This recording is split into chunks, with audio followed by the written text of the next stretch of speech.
Ótimo. Prontos.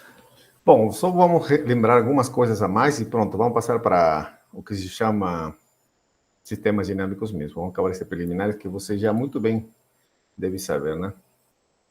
Então, algumas coisas que a gente vai saber, tem que fazer, né? Esse teoreminha aqui simples, entre aspas, né? É o teorema do valor médio, tá? Então, suponhamos que você tem uma função f, isso aqui todo mundo lembra, né? Que vai de um intervalo AB em R, ok? Vamos colocar de classe C1. Bom.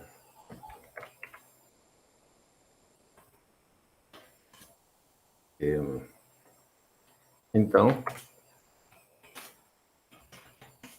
existe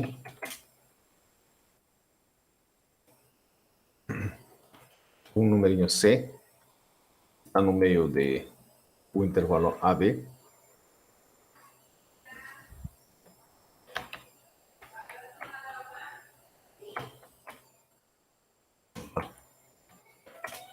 tá ok?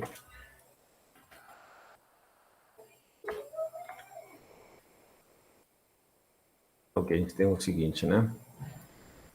Esse aqui você sai muito bem.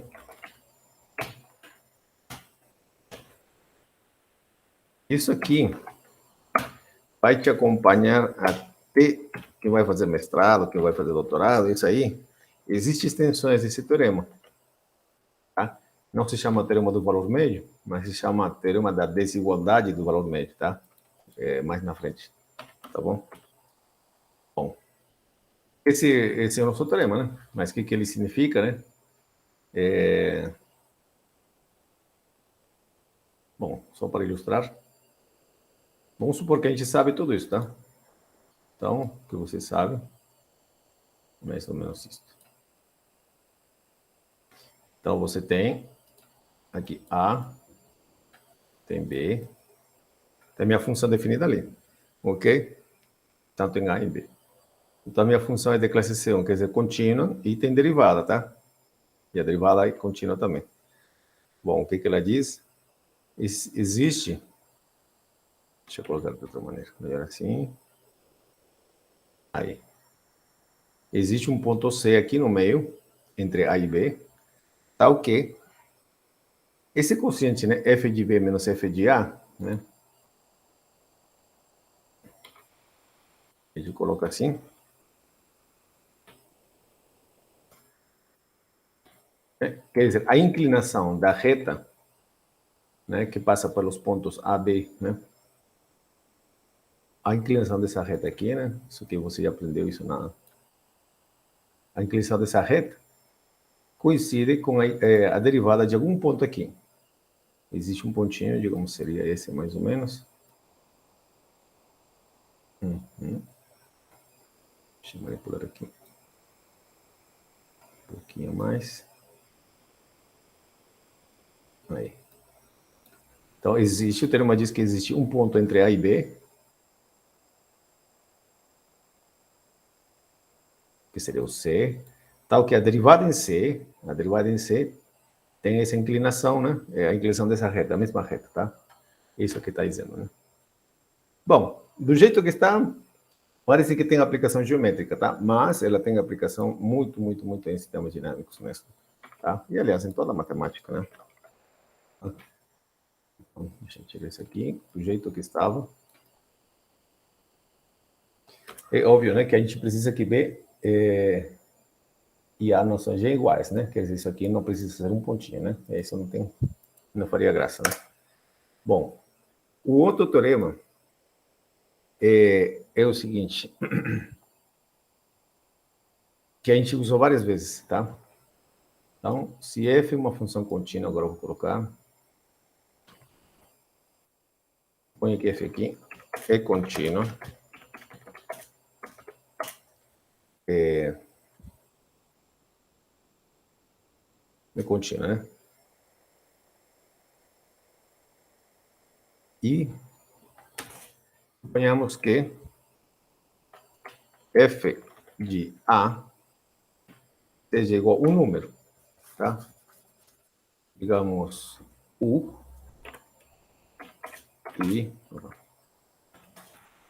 e f de B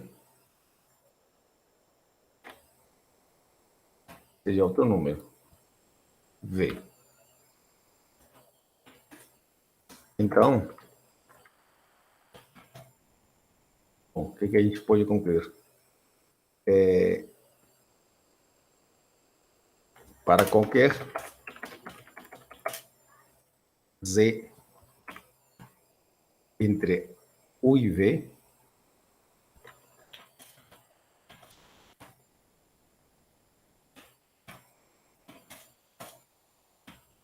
bom, isso aqui você sabe, só que deixa eu escrever depois com calma, né? Existe, vou fazer uma ilustração, né? Existe um C, e esse C está entre A e B. Ok, deixa eu colocar assim, C pertence a B, aqui vai me ajudar. Ok, ok. Porque f de C igual a Z.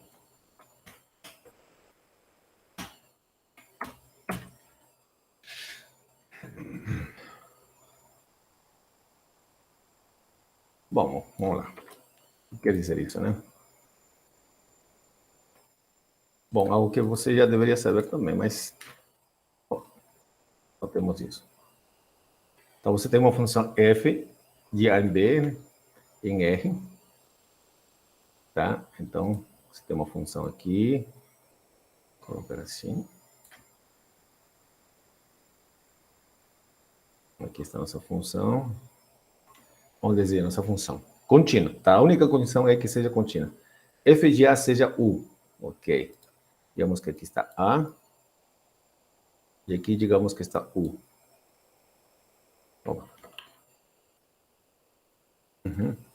F de A e U. Aqui está o F de A. Ok?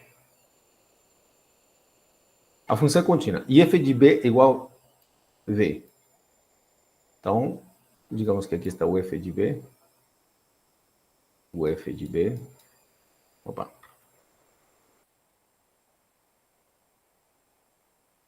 Ok? Igual V. Tá bom? Então, minha função é contínua. Então, a função faz isso, né? Ah, não interessa como, mas faz isso. Então, para qualquer Z entre U e V, o que isso termina, né? Para qualquer Z entre U e V, aqui tem um Z, existe, cadê? Então, para qualquer Z entre U e V, claro, eu não copiei tudo, né? Existe um C que está em A e B, tá ok? Né? Existe isso aqui.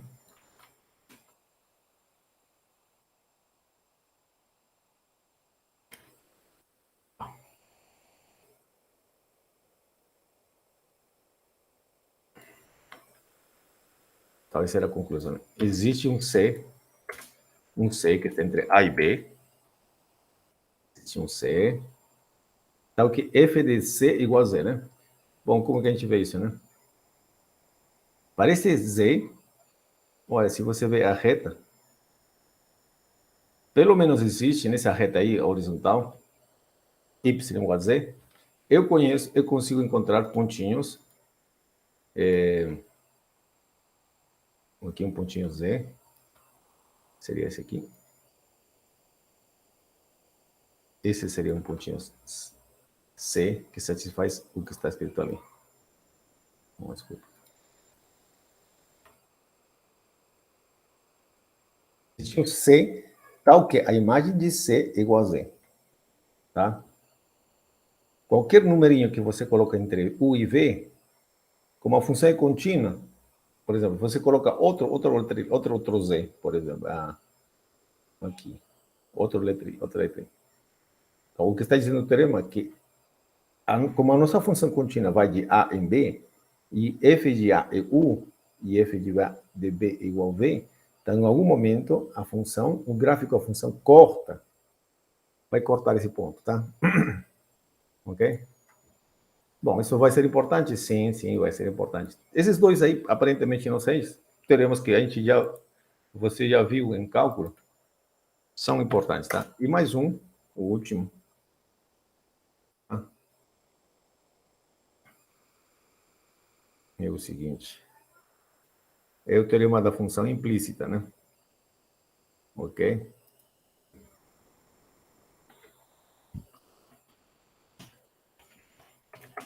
Eu não vou demonstrar isso aqui, mas é importante? Sim, é importante. Na verdade, assim, como matemática, né? É muito importante isso, tá? Tem vezes que a gente não vai conseguir derivar, não é somente isso, tem outras utilidades, tá? Então, ele diz assim, né? Suponha que você tem uma função g, digamos, que vai agora de R2, tá? Isso você pode achar estranho, né? Mas eu acho que não. Vocês fizeram pelo menos uma álgebra linear, isso não é para você estranho, né? De R2 em R, ok? Então, suponha que essa coisa aí é de classe C1.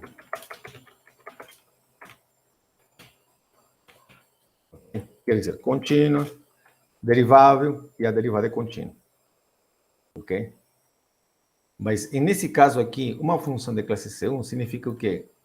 Veja, quando a função vai de R2 em R, isso aqui a gente não viu, você não deve ter visto em cálculo, porque você está tratando funções que vão de R em R, de R em R, não de R2 em R. Tá? Aqui que aparecem o que se chama derivadas parciais, tá? Ok? Bom, mas isso também você sabe, né? Derivada parcial você sabe. Ou se não sabe, vai aprender, tá? Ok? Então, suponha e, além disso, que você tenha o seguinte agora. Só se você não entendeu essa parte, se você nunca viu, não é problema não. Ok? Então, a primeira coisa, G, em x0, tá?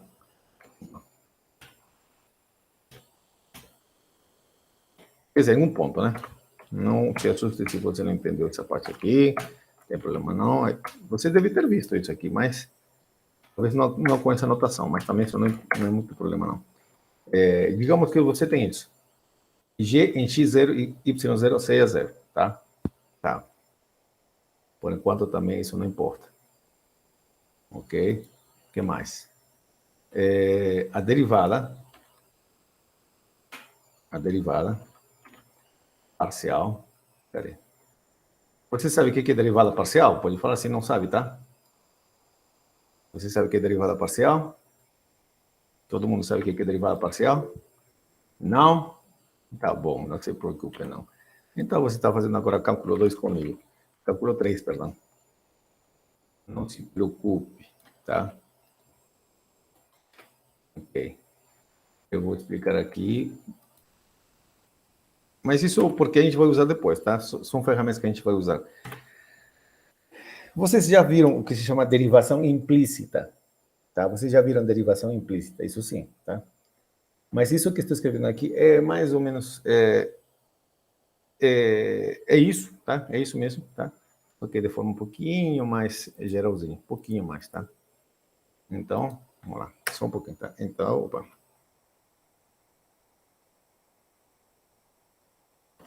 Então, existe, eu vou dar exemplos aqui, tá? Existe um intervalo aberto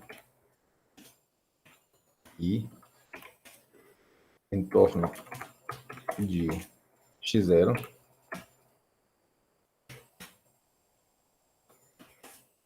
e j, opa, o que aconteceu aqui? E, e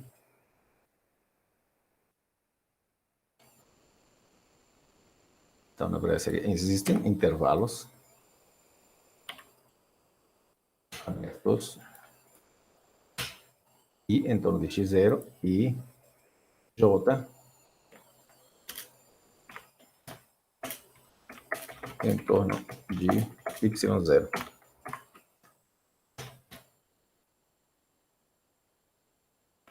E uma função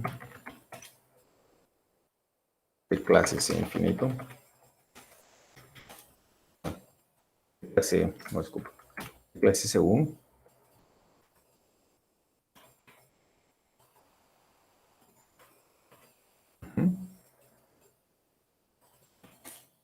digamos P. Não se complica se você não está entendendo essa parte, tá? Daqui a pouquinho eu explico passo a passo, tá? Ok. Mas isso aqui é simplesmente a versão do termo da derivação implícita, tá? Satisfazendo duas coisas.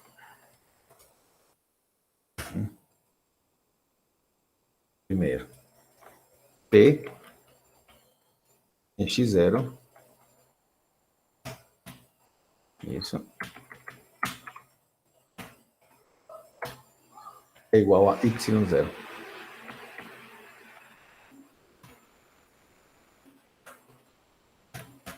Ok? E, deixa eu copiar aqui, G em x, P de x, igual a 0 para todo x em i, que pertence a i. Ponto. Ok. Bom, o que quer dizer tudo isso que está escrito aqui? Termo da função implícita, né? Tá. Vou explicar com calma, com muito carinho aqui.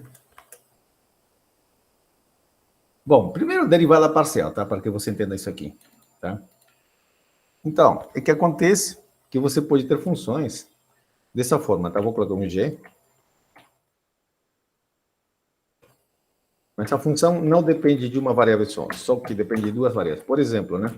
Esse aqui, x ao quadrado mais y ao quadrado, tá bom? Essa é uma função G, nesse caso vai pegar dois elementos e transforma em um número, um único elemento. O que é derivada parcial? Que seria a derivada, nesse caso, a derivada em relação a alguma variável, tá? Deixa eu ver aqui. Uma derivada em relação a alguma letrinha, a uma variável. Você tem aqui duas variáveis, x e y. Então, digamos, se você calcula em relação a x, deixa eu trocar aqui 3, aqui 7, por exemplo.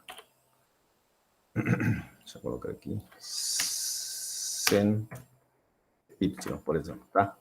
Como que é a derivada de g em relação a x? Bom, tem toda uma teoria, tá? Que você vai aprender em cálculo 3, com muito carinho. Mas ela diz, afinal de contas, o seguinte: como calcula a derivada de g em relação a x? Considera tudo que está envolvendo a variável y como se fosse uma constante, tá bom? E aqui, por exemplo, quanto seria a derivada de g dessa função em relação a x? Quanto valeria? Para nós, aqui y seria uma constante, quer dizer, isso aqui seria um número, tá? Seno de y seria um número, 7 já é um número. Então, quanto daria a derivada parcial de g em relação a x? Quanto seria? Quanto é? Aí, no caso, ia dar 6x mais 7 seno de y? Exato. Tá, ok. O 2 desse, né? 2 vezes 3 dá 6x, mais... Como isso aqui é constante. Então, tá agora certo. é 0. Confundi, tá certo. É só isso, tá bom? Entendi, então. Então, agora, a derivada, se você quer calcular a derivada parcial de g em relação a y, vai dar quanto? Vai dar quanto? Quer dizer, o x agora é constante. 7 cosseno de y. Isso, 7 cosseno de y. Não é difícil, né? É isso, não tem nada mais que aprender, tá? Tá bom? Então, isso que está dizendo aqui, tá? Bom. Tá bom? Então, você já entendeu o que é derivada parcial, ok? Isso corresponde a uma aula lá em cálculo 3, ok? Ok. Bom, isso que está escrito aqui, claro que tem mais aplicação, né? Mas, deixa eu pensar aqui. E muitas vezes a gente vai querer o seguinte, né? você tem uma função assim, né? Como eu coloquei aqui, né? X, não, não, X ao quadrado mais Y ao quadrado igual a 1. Veja o que a gente está tendo. Aqui você tem, desse lado, você sabe qual é o gráfico dessa função, correto? Sabe? Dessa relação, dessa equação. Qual é o gráfico dessa relação? Você sabe? Todo mundo sabe? O que é isso aqui? Vai me dar o quê? Isso me dá o quê? Uma circunferência de raio 1, né? Perfeito. Então, é isso, tá? Perfeito, tá? O gráfico dessa equação aqui é uma circunferência. Mas veja que desse lado você tem quantas variáveis? Duas variáveis, tá? Então, o que a gente está fazendo não é novidade para você. Então, o que está dizendo assim, veja, pensa que em um momento você tem uma função igualada a um número. Ok, mas aqui você tem zerinho. O que eu faço? Posso mandar esse carinha para cá e não tem mistério nenhum e aqui tem zerinho. Quer dizer, qualquer função de duas variáveis posso colocar aqui e aqui desse lado um zerinho. E nesse caso, por exemplo, isso aqui representa um círculo, certo? Então, vamos fazer o exemplo com esse aqui, tá? O que está dizendo esse teorema? Suponha que você tem algum ponto onde se satisfaça essa equação. Digamos que isso tem solução, ok? Digamos que isso aqui tem solução. Por exemplo, um ponto que tem solução, um ponto onde isso tem solução, é quando y vale 0 e quando x vale 1, por exemplo, né? Quer dizer, né? Não, ok, deixa eu colocar um exemplo aqui, então. Cadê? Exemplo, né? Deixa eu ver aqui o que aconteceu. Então, se tomamos, por exemplo, G de X, Y igual a isso que está aqui. Tá bom? Ok? Essa parte aqui. Vemos que, né? Vemos que existe uma solução disso aqui, né? Existe uma solução, ou, perdão, existe pontos, né? Isso significa a solução também, né? Existe pontinho x0, y0, que nesse caso eu vou escrever aqui daqui a pouco. Tá ok? Ok. Isso vale 0, tá? Tá ok? G de x, deixa eu colocar aqui. Tá ok, isso. Igual a 0. Por quê? Existe, né? Quando isso aqui vai ser 0? Ah, quando y, por exemplo, é 0 e quando x vale 1, né? Então, o x0 e y0 seria assim, e 1, 0. Esse pontinho satisfaz isso. Ou também tem um monte, né? Tem vários. Digamos esse aqui. Quando x vale 0, y vale 1. Ou quando x vale menos 1, y vale 0. Tá? E assim temos vários, tá? Então, vemos que em 1, 0, isso aqui vale 0. Correto? Ok? Agora, precisamos outra condição. Que a derivada de g em relação a y, agora sim, derivada de g em relação a y. Quanto que é a derivada de g em relação a y? Tá? Derivada. Cadê a derivada? De g em relação a y. Em esse ponto, né? Bom, vou calcular de forma geral a derivada. Nesse caso, quanto dá? Quanto é a derivada? Quanto que é a nossa derivada aqui, dessa função? 2y, né? 2y. Ok. Tranquilo, certo? Bom, eu espero que a derivada de g em relação nesse ponto não seja 0. Mas aqui, vamos ver se isso é verificado. O ponto 1, 0. Ok? Deixa eu colocar aqui melhor para unificar tudo. 1, 0 é o x0 e y0, tá? Aqui dá quanto? Quanto dá a derivada? Derivada de g em relação a y no ponto 1, 0. Dá quanto? Dá 0. E não é o que nós queremos, tá? Então, não satisfaz o teorema. Então, o que eu vou fazer? Então, eu vou escolher outro ponto aqui, tá? Depois explico o que aconteceu depois, tá? Vou escolher o ponto 0,1. Olha, quando x vale 0, y vale 1, é satisfeito essa equação. Tranquilo. E agora, quando eu escolho o 0,1, quando aqui coloco 0, quando aqui coloco 1, aqui também tem que colocar 0, aqui 1, ok? Quanto vale isso? Quando y vale 1, isso vale 2. Perfeito. Então, isso aqui é diferente de 0. Correto? Tá. Ok. Tá, vamos fazer o desenho, tá? Vamos daqui um pouquinho melhor. Então, o teorema diz assim, existem intervalos abertos I em torno de x0, em torno de quem? Do nosso pontinho 0. E existem intervalos abertos em torno de y0, em torno de 1. Tá bom? Tá, deixa eu ver o que aconteceu aqui. Ok. Então, nós temos como desenho um círculo. Aí está. Nosso círculo. Ok? E nós temos os eixos. Vou colocar pretinho aqui. Pretinho aqui. Isso ainda é cálculo, tá? Nada demais, tá? Então, o ponto 0,1, quando x vale 0, y vale 1, o ponto 0,1 é esse aqui. Esse ponto 0,1, tá? Esse é o ponto 0,1, ok? Esse é o ponto 0,1.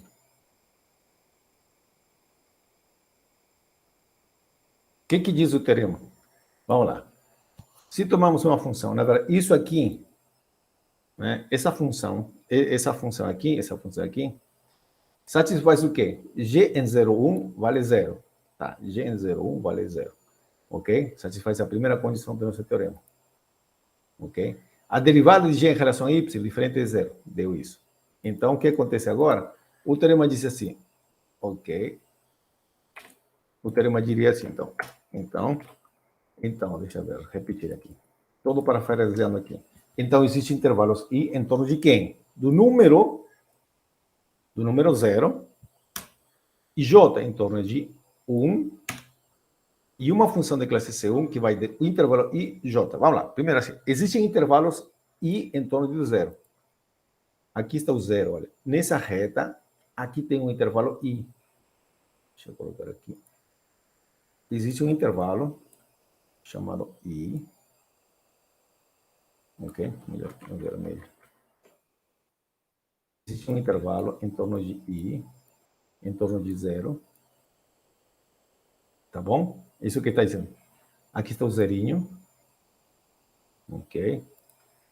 E existe um intervalo em torno de 1. O número 1, que a gente colocou aqui, 1. Ok? Existe um intervalo em volta do 0 e um intervalo em volta de 1. Então, aqui está o nosso 1, aqui. Vou deixar... Opa. Vou ver se amplio. Não.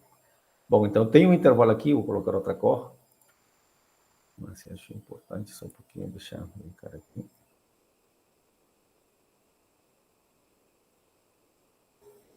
Eu vou trasladar tudo isso para baixo. Ok. Aí. Ok.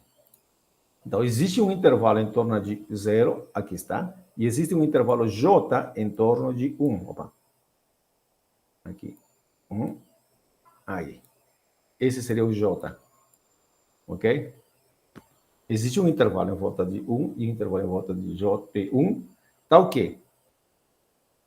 Tá o que? Existe uma função P que vai de I em J. Ah, tá. Então, minha função agora vai desse intervalo nesse intervalo aqui. Ok? Vai do intervalo vermelhinho, né? Vai do intervalo vermelhinho no intervalo J, que é um verdinho. Tá? Opa. Esse seria... A minha função vai do... Ó, vai. Isso que tem do intervalo vermelhinho no intervalo verdinho. Isso que está dizendo, tá? Tá o quê? Acontece o que mais? P em x0 igual a 0. Tá? O que está dizendo aqui, em resumo, a função, né, em x0 vale y0. Mas aqui acontece uma coisa. G de x em P de x, y de x vale 0. Bom, sabe o que está dizendo? Que esse pedacinho aqui, tá? Vamos lá desenhar assim. O intervalo I, se você vai prolongar, corta aqui, o intervalo I vai aqui. Então, o que ele está dizendo, em resumidas contas, está dizendo o seguinte, tá? Existe uma janelinha, um intervalinho aqui, olha, existe aqui, nesse pedaço, ok? Deixa eu colocar assim, isso. Nessa janelinha aqui, onde esse azulzinho é o gráfico de uma função. Tá? Você pode ver como se fosse uma função. Isso que é o teorema da função implícita, tá? Que você pode, esse pedaço, ver como uma função conhecida, tá? Você sabe, né? Afinal de contas, o que está dizendo, tá? Está dizendo que você consegue isolar uma variável em função da outra, tá? Ok? Você consegue y em função de x, tá? E nem sempre é assim, y em função de x, tá? Isso que está dizendo aqui, tá? Você consegue, com essa função que vai de x, né? Aqui está a nossa letrinha x, para j, né? Então, você consegue isolar, tá? Isso que está dizendo o teorema, tá? Precisaria explicar um pouco mais, mas isso que está dizendo, tá? Então, você consegue fazer isso, tá? Isso que diz o teorema, tá? Existe um momentinho, aqui o intervalo IJ, que daria um quadradinho, um retangulinho. Nesse retangulinho, a sua função, P de x, y, na verdade, é essa função que tem esse gráfico azulzinho aqui, nesse pedaço. Tá? Mas, se você pensa mais um pouquinho, isso tem consequências muito, muito mais abrangentes no futuro. Está dizendo assim, que a nossa função, nesse pedacinho aqui, o gráfico de uma função, tá? Você consegue isolar y em função de x, tá? Isso seria para outro momento, tá? Veja aqui. O y era esse lugar, lembra? Aqui estava o y, tá? Aqui estava o y. Eu consegui y se escreve como função de x. Isso que também está dizendo esse teorema, tá? Bom, o que às vezes a gente não consegue fazer manualmente, né? A gente não consegue isolar uma variável em função da outra, né? A gente teve já trabalho para fazer isso. Mas esse teorema está dizendo que você consegue isolar uma variável em função da outra. Quando chegar o momento, a gente vai falar mais desse assunto, tá? Tá bom? Por enquanto, vamos parar por aqui. Isso aí é cálculo, tá? Esse mesmo exemplo, aliás, está também no livro do Devane, tá? Ok? Agora vem o que se chama, vamos dar uma definição aqui. O que é um ponto fixo? Essa é uma palavra que a gente vai usar demais, tá? Ok? Ponto fixo. Você escuta essa palavrinha? Talvez sim, talvez não. Dada uma função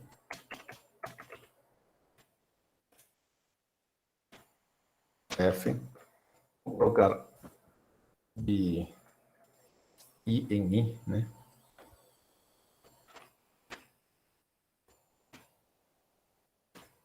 I em I.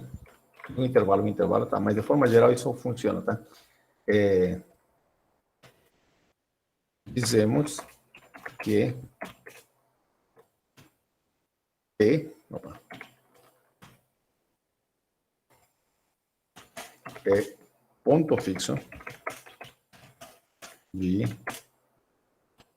f se temos o quê?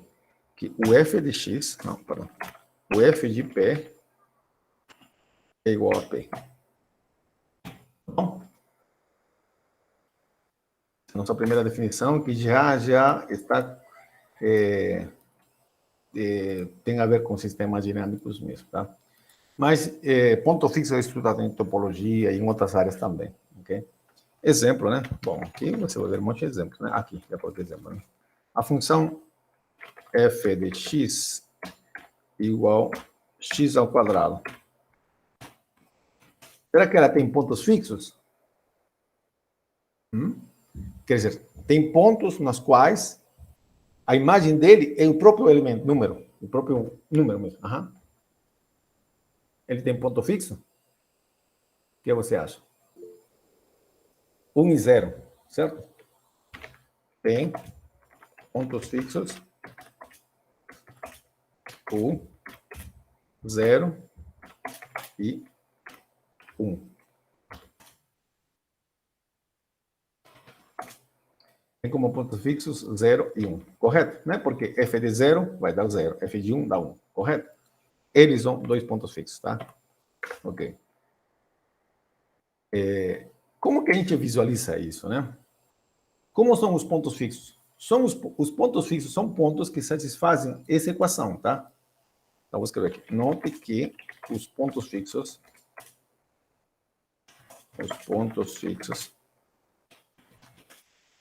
satisfazem a equação, essa equação, mas de forma geral, né?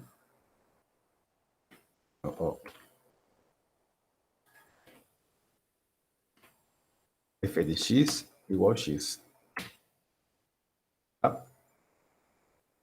Isso em que me ajuda, professor? Para que eu vou saber, quero saber disso? Veja, isso aqui não é definição, tá? São os pontos que satisfazem essa equação, né? Ok? E, por exemplo, para o nosso caso, né? Por exemplo,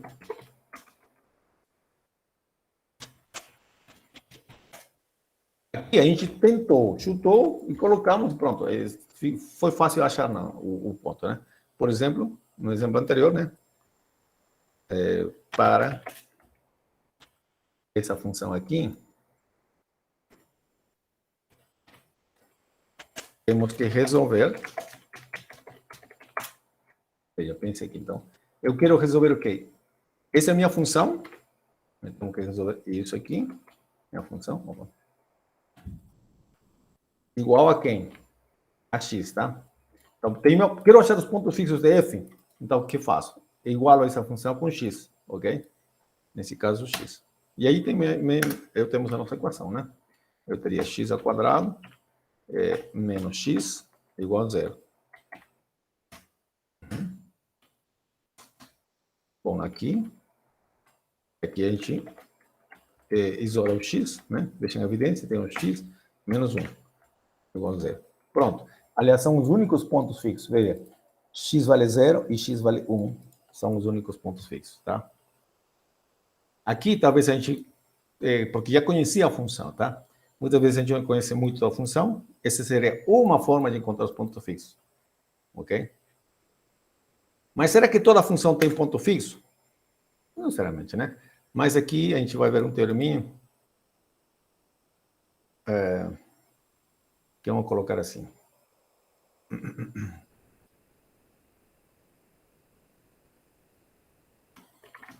Se f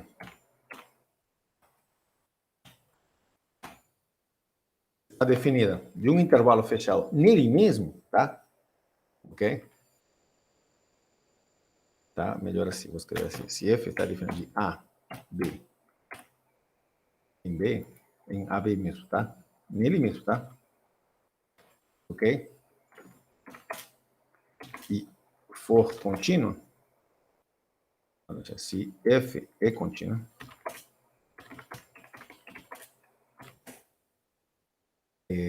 então,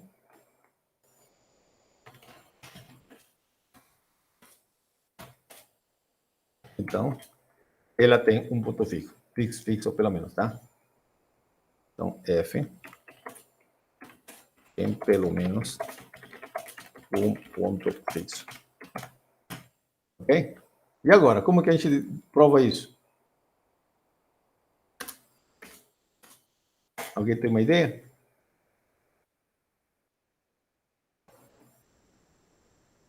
Dada qualquer função que seja contínua, de um intervalo fechado, o mesmo intervalo fechado, ela sempre tem um ponto fixo, tá? Sempre tem. Ok? Como que a gente prova?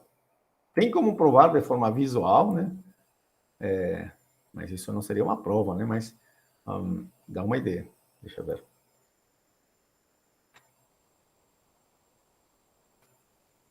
Bem, eu vou tentar fazer uma demonstração visual por enquanto, primeiro, depois para que você entenda. Ok? Digamos que aqui está A e aqui está B. Correto? Bom, então, eu vou desenhar a função identidade. Ah, por que ela? Então, espera um pouquinho. A função identidade.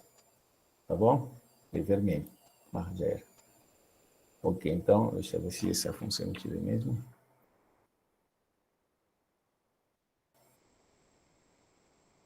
Aí, tá bom? Isso quer dizer, né? Se fosse a função identidade, então esse aqui seria, se esse aqui é A, então essa distância aqui também é A. Tá? Aqui não tem proporção, mas aqui está A. Uhum. Aqui está B. Tá bom? Se eu desenho a função identidade, eu tenho f de B, perdão, se a função é identidade, então f de B, B, f de A, A, né? Ok. Ok. O que significa encontrar os pontos fixos de uma função? Significa resolver essa equação, correto? Presta atenção agora. O que significa encontrar os pontos fixos de uma função? Significa resolver essa equação, ou essa equação. Significa, veja, encontrar os pontos de interseção desse gráfico com esse gráfico, tá?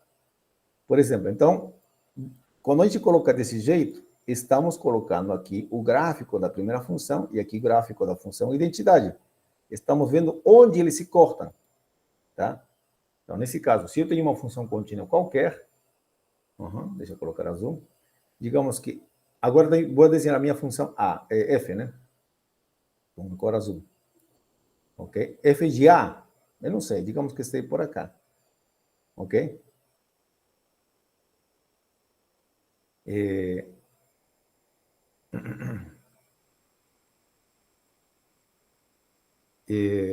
Então,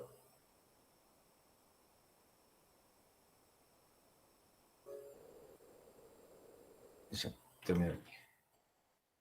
A minha função faz isso, tá? Digamos que faz isso. Ok, aí está f, né? O que o teorema está dizendo, tá? Melhor assim. Eu acho que não ficou bem claro aqui. Se f de A é contínua e, deixa eu deixar bem claro aqui, a imagem, tá melhor,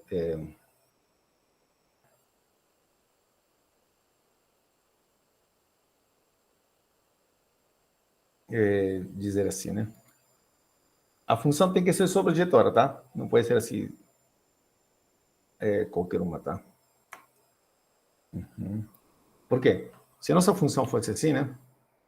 F, veja, quais são os pontos de interseção dessa função azul com o vermelhinho? Não tem nada, ok? Mas, se eu faço isso, sei lá, o f de A, o f está indo para cá, pode voltar, pode fazer o que quiser, digamos assim, e parar por aqui. Veja, esses pontinhos que estão aqui, esses aqui, são os pontos de interseção. Quer dizer, veja, o f desse pontinho aqui está dando esse valor, mas também coincide com a função de identidade. Quer dizer, nesse pontinho tem interseção. Aqui também. Aqui também, tá? Então, é o seguinte, tá? Deixa eu colocar assim. Se f é contínua, e, para que fique claro, né? E sobrejetória, tá?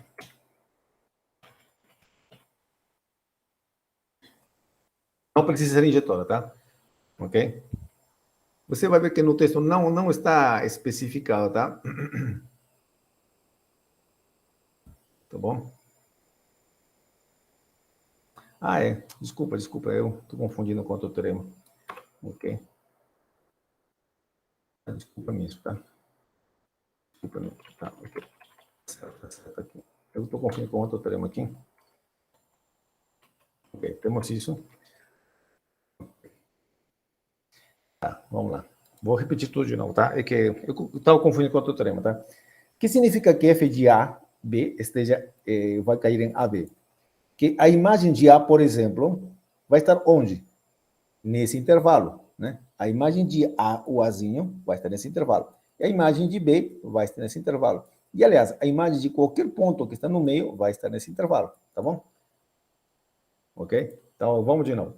Então, a imagem para a função f, azulzinha, a imagem para a função f, no ponto A, tem que estar nesse intervalo. Aqui está A, B. Vou colocar aqui o B também. Aqui está o B. Então, a imagem de A, onde está? A imagem, onde está o f de A? Essa é a minha pergunta. Onde está o f de A? Onde está o f de A? Onde está? Isso. Onde está o f de A? O f de A, pelo que a gente está colocando aqui, como f vai de AB em AB, a imagem de qualquer elemento aqui tem que estar nesse intervalo. Então, está nesse intervalo, não sei onde, tá? Digamos que aqui, nessa altura, aqui seja o f de A. Ok? F de A, então aqui está o A, aqui está o f de A, o par A, f de A. Tá bom? O que mais? E a imagem do B? A imagem de B, bom, tem que estar nesse intervalo, tá? Aqui é importantíssimo que esses dois sejam iguais, tá? Então, a imagem de B está onde? Tá, deixa eu ver. A imagem de B tem que estar nesse intervalo. Não sei, pode estar por aqui embaixo, por aqui em cima. Digamos que está aqui. Que esse seja o f de B. Ok? Imagem de A está aqui. Imagem de B está aqui. Então, o par B, f de B, então seria assim, estaria por aqui. Esse é o par B, f de B. Esse aqui é o par A, f de A. Bom, como a nossa função é contínua, tá? Veja, a nossa função é contínua, não tem mais nada.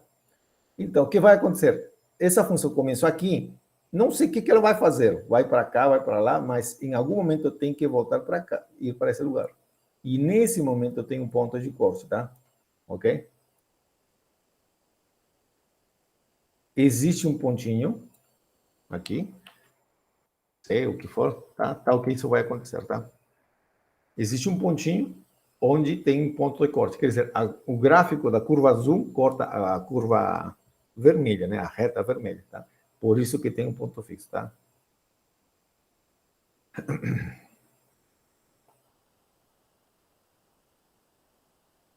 Bom, como que a gente prova isso? Ok? Isso visualmente, né? Bom, a prova olha, o tempo, o ouro aqui, eu vou deixar para vocês, tá? Mas a gente prova usando o teorema do valor intermediário, tá? Que não é nada demais também, tá? Ok? Se for possível, eu vou fazer essa provinha talvez em outro, gravar um vídeo talvez, ok? Para não tirar muito tempo, ok? Esse teorema aqui, se você algum dia vai fazer alguma matéria avançada de matemática, é um caso particular de um teorema chamado teorema do ponto fixo de Brouwer, tá? Esse é o teorema do ponto fixo.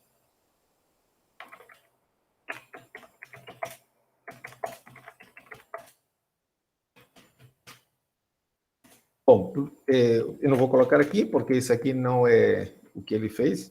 Ele fez mais coisas ainda, Brouwer, ok? Dá para generalizar muito mais o que ele está escrito aqui, tá? Esse teorema que escrevemos chama de teorema ponto fixo, tá? Veja, ele parte de um intervalo fechado nele mesmo, tá? F é uma função que vai de um intervalo fechado nele mesmo, tá? Bom. Bom, o que de especial tem isso aqui, esse teorema? Existe em dimensão 2, agora já não tratando funções de R, um segmento em outro segmento, tá? Indo de um disco. Veja, essa função aqui parte de um intervalo fechado. Existem mais teoremas, claro, muitos mais teoremas, que dão para entender isso aqui. E é um teorema, é muito interessante isso. Agora, você pode pegar uma função que vai de um disco, quer dizer, um disco de R2, no mesmo disco de R2, suponho que você tem uma função de um disco. Nele mesmo, o teorema do ponto fixo de Brouwer diz que também tem um ponto fixo, tá? E se vai de uma bola, que é um objeto de dimensão 3, a função contínua de uma bola numa outra bola, na mesma bola, na mesma bola, também vai ter um ponto fixo. Esses são teoremas que vão um pouquinho mais além da nossa matéria, tá? Mas, por enquanto, saiba que acontece isso, tá? Ok? Bom, agora, esse teorema aqui é o teorema de contração. Deixa eu escrever aqui.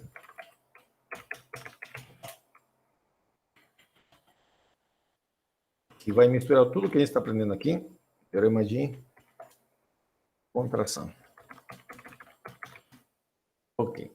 Bom, o que a gente vai pretender nessa matéria, em sistemas dinâmicos? Encontrar o que se chama como é o comportamento das órbitas, né, de funções, como se comportam. Também queremos saber como se comportam o que vamos chamar de pontos periódicos, e etc. Vamos ver coisas parecidas, tá? E esse teorema aqui, que é uma consequência de cálculo, vai nos ajudar muito, tá? Então, ela disse assim, né? Então, se f é uma função de um intervalo num intervalo, deixa eu colocar aqui, um intervalo, nele mesmo,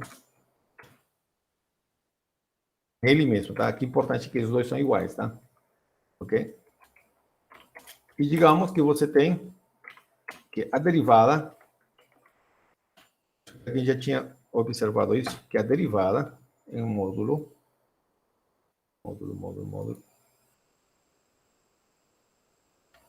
ok? Seja menor que 1 para todo x que está em I. Suponha que aconteça isso, tá?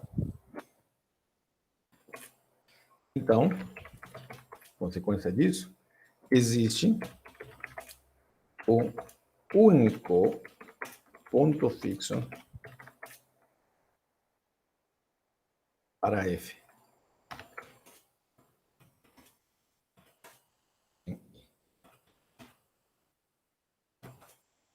Além disso,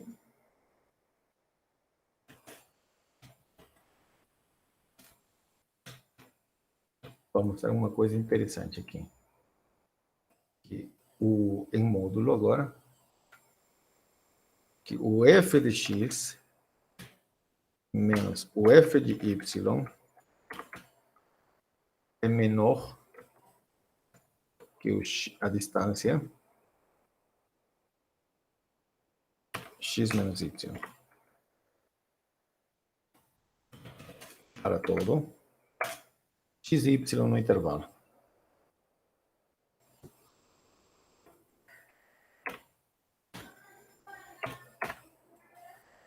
Para todo x e y que pertence no intervalo. E, claro, x não igual a y, tá?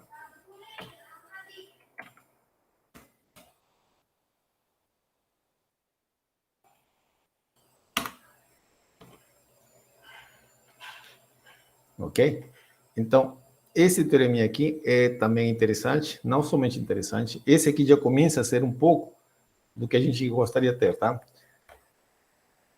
Esse teorema do ponto fixo não precisa de mais condições, é uma função contínua de um intervalo no intervalo, tá? Ok? Agora aqui tem outro teorema. Temos uma função cuja derivada em módulo é menor que 1, ok? Ok? Ela diz que existe um único ponto fixo para f em I, tá?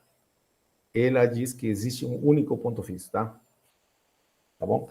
Aqui, bom, como a gente está falando que já tem derivada, toda função que é diferenciável é contínua, tá? Então, de que tenha ponto fixo, não é novidade, tá? Não é novidade. Mas só que ela diz que existe um único, tá? Não tem mais ponto fixo. Isso que está dizendo, tá? Ok? Vamos terminar com esse teorema aqui. Ok? Esse vai ser nosso último teorema. Eu acho que vai ser o último. Vamos provar isso aqui. Tá. Vamos tentar provar isso aqui, tá? Vamos provar o que diz assim. Então, existe um único ponto fixo para f, né? Ok. E, além disso, tem que provar isso, tá? Bom, a existência, né? Do ponto fixo. Por que tem ponto fixo? Né? Por quê? Porque o teorema é garantida, deixa eu colocar, garantida, uma vez que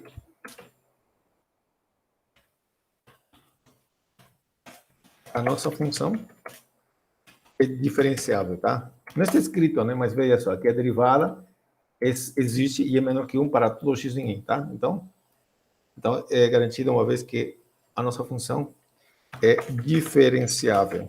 E você sabe que toda função diferenciável é contínua.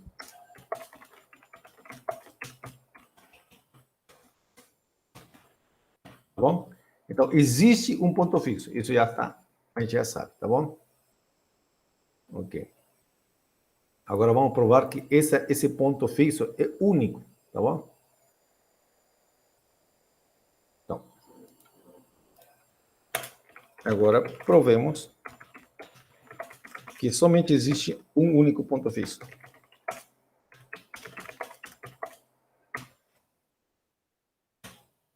Único fixo. Tá? Bom, algum dia vocês vão fazer o que chama equações diferenciais ordinárias. Esse teorema do ponto fixo é muito útil para vocês também, tá? Ok? Algum dia, vocês vão ver algo parecido, tá? Então, esse aqui é uma versão bem simples de R em R, tá? Aquela em equações diferenciais é um pouquinho mais abrangente. Ok. Tá, vamos provar que existe um único ponto fixo, tá? Por contradição, né? Suponhamos que isso não acontece, tá?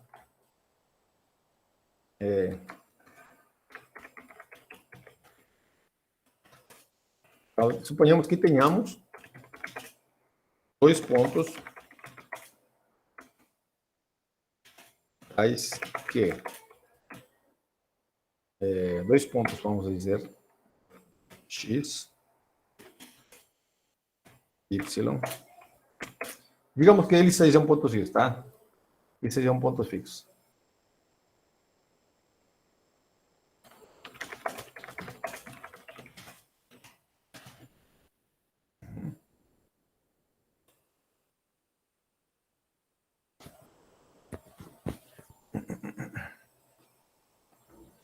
Bom, digamos que eles são pontos fixos, tá? Bom, então, já que são pontos fixos, o que vai acontecer? Logo, e digamos que não sejam iguais, tá? Né? Porque se são iguais não tem graça, tá? Diferença. Ok?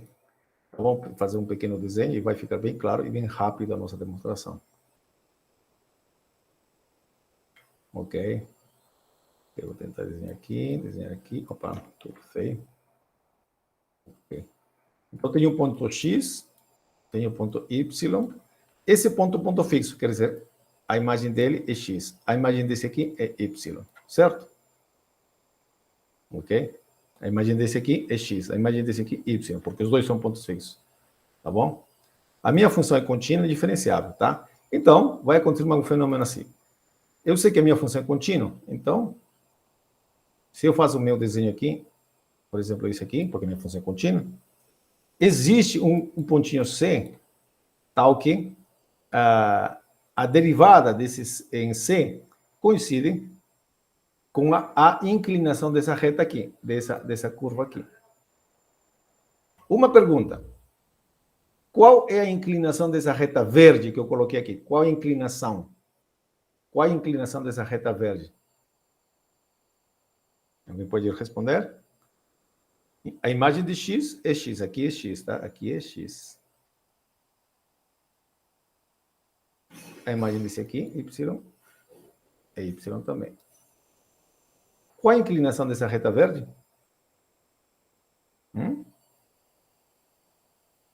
Bom, eu vou escrever mais um pouco e você vai perceber.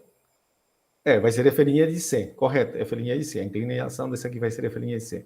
Mas dá para deduzir quem é esse aqui, ok? Tá, pensa um pouquinho. Bom, então vamos ter o seguinte.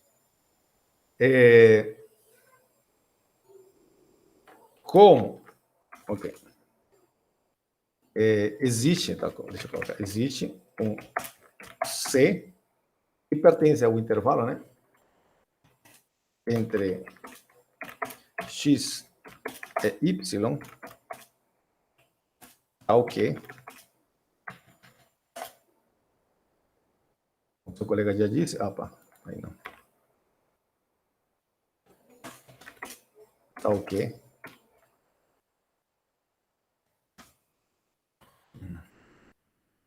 que aí.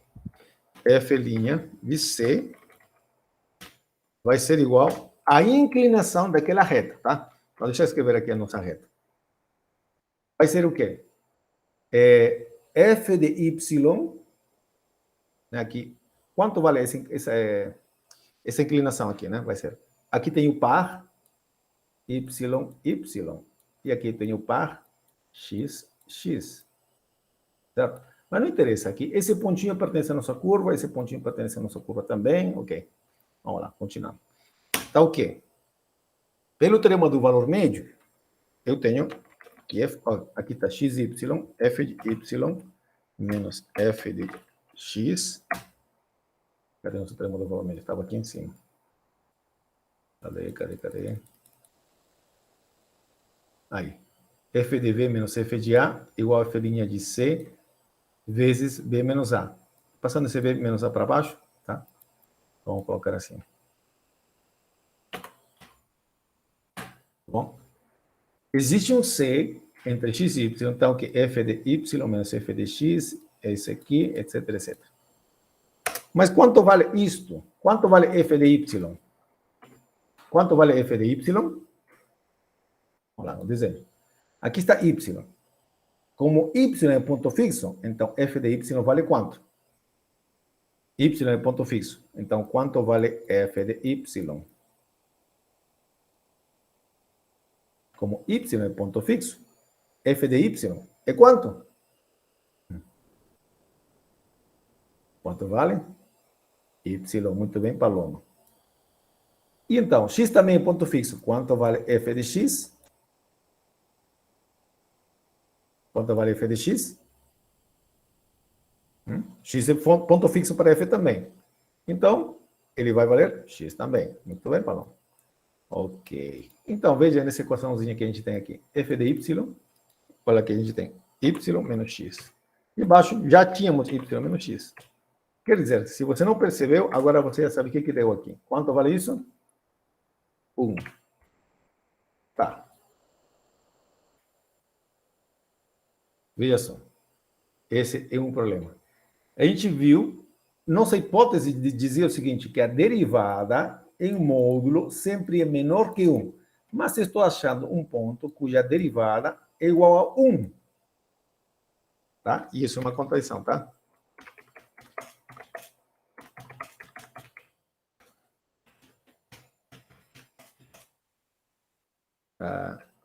Nossa hipótese, né? Assim. Ok? Nossa hipótese dizia que isso aqui tinha que ser menor que 1. E achamos um pontinho cuja derivada é igual a 1. Então, isso é uma contradição. Então, não é verdade que posso ter mais de um ponto fixo, tá? Sim, existe somente um único ponto fixo. Ok? Bom. Agora, para a segunda parte do nosso teorema, né? Podemos fazer o seguinte. Bom, o que ele diz, né? Para qualquer x e y que você tenha, então, vamos calcular isso aqui.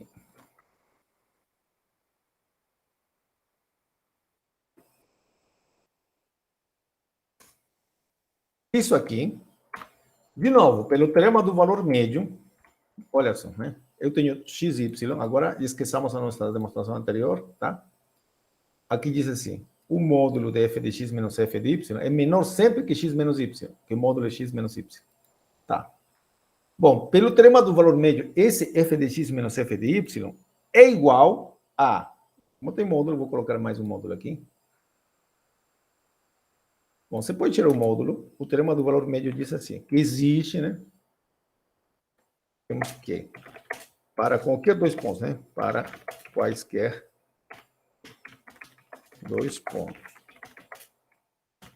x é y, dois pontos, em I,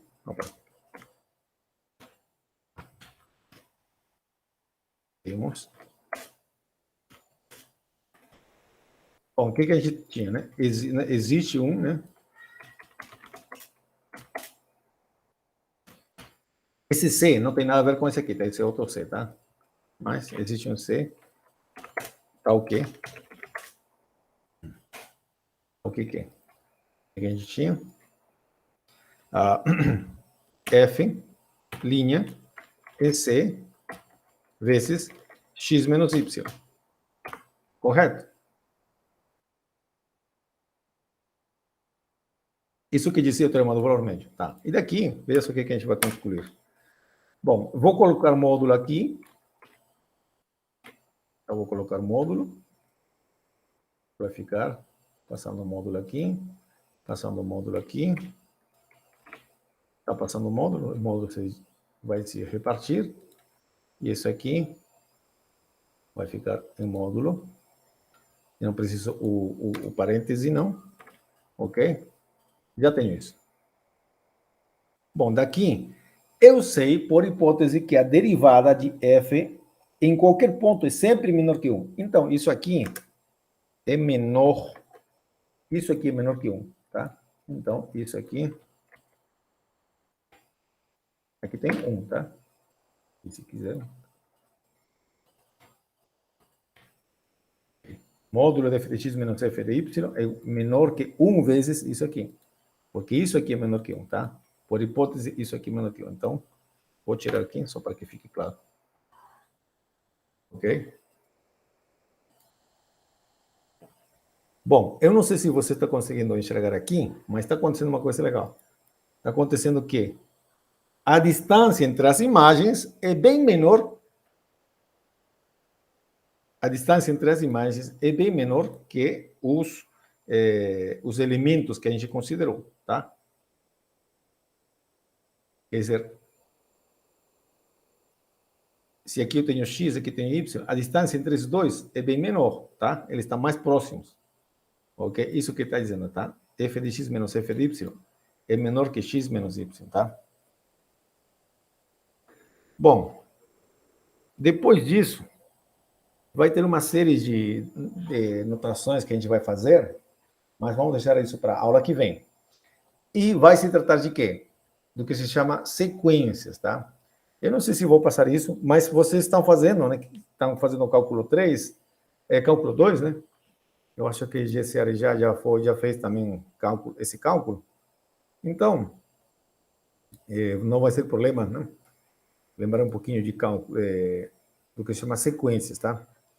Então, isso vai ser na aula que vem. Vamos falar um pouquinho até da série geométrica, um pouco, tá? Então, vocês vão ver que vai ser muito útil o que você está fazendo em cálculo, tá? E pronto. Daí a gente já vai passar somente para tratar assuntos de sistemas dinâmicos mesmo, tá?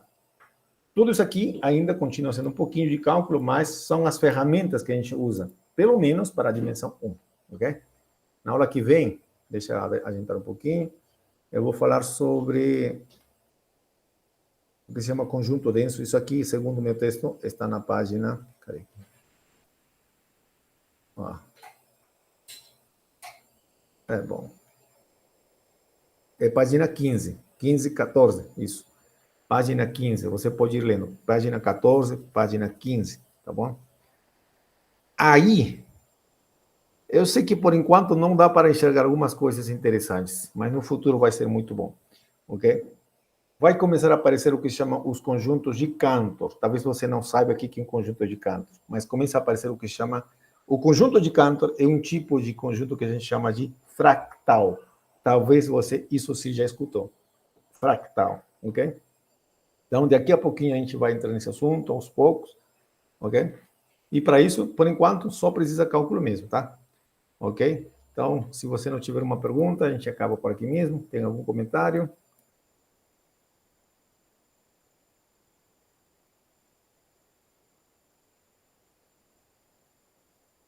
Tá tudo claro? Tá tudo ok? Tá certo? Acompanhem o livro do Devane, tá? As coisas é simplesmente, né, cálculo mesmo, mas aos poucos vai começando a ficar interessante, tá? Eu vou parar a gravação, mas a gente pode conversar, continuar conversando, tá?